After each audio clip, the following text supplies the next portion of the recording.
চীনের কাছ থেকে নেওয়া ঋণ পরিশোধের সময়সীমা বাড়ানোর ব্যাপারে ইতিবাচক সাড়া পাওয়া গেছে। আর ভারতের ভিসা জটিলতায় চিকিৎসা প্রত্যাশী নাগরিকদের জন্য বিকল্প হিসেবে চীনের কুনমিং শহরকে বিবেচনা করছে Bangladesh.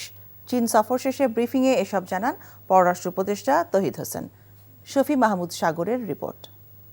Jamuna smart refrigerator, smart লাইফে স্মার্ট রেফ্রিজারেটর। চীনের পররাষ্ট্রমন্ত্রী ওয়াং ইর আমন্ত্রণে গত ২০ থেকে ২৪ জানুয়ারি প্রথম দ্বিপক্ষীয় সরকারি সফর করেন অন্তর্বর্তী সরকারের পররাষ্ট্র উপদেষ্টা মোহাম্মদ তৌহিদ হোসেন।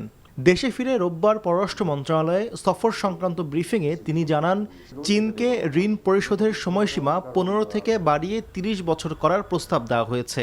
প্রস্তাবে চীনের ইতিবাচক সাড়ার পাশাপাশি ঋণের সুদের হার কমানোর ব্যাপারেও আলোচনা হয়েছে। আমি এটুকু বলতে পারি যে সুদের সময়সীমা বাড়ানোর ব্যাপারে আমি বেশ পজিটিভ একটা অ্যাটিটিউড দেখেছি ফরেন মিনিস্টারের।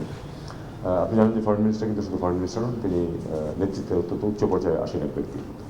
এদিকে ভিসা জটিলতায় ভারতের চিকিৎসা সেবা নিতে সমস্যায় পড়ছেন বাংলাদেশিরা।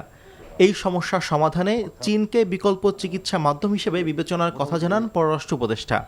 বলেন, বাংলাদেশে চীনের বিনিয়োগে একটি আধুনিক হাসপাতাল নির্মাণের ব্যাপারে একমত হয়েছে দুদেশ। ভারতের সাথে চিকিৎসার জন্য যারা যেতেন তাদের একটু ভিসা নিয়ে সমস্যা হচ্ছে কিছুটা, যেহেতু হচ্ছে কাজেই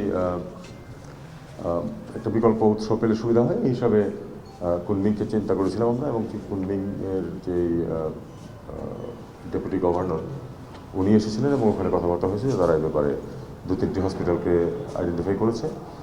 ব্রহ্মপুত্র নদের উপর চীনের বাঁধ নির্মাণে বাংলাদেশের পক্ষ থেকে উদ্বেগ জানানো হয়েছে উল্লেখ করে পররাষ্ট্র উপদেষ্টা বলেন, তবে এই সফরে তিস্তা নদীর ব্যাপারে কোনো আলোচনা হয়নি।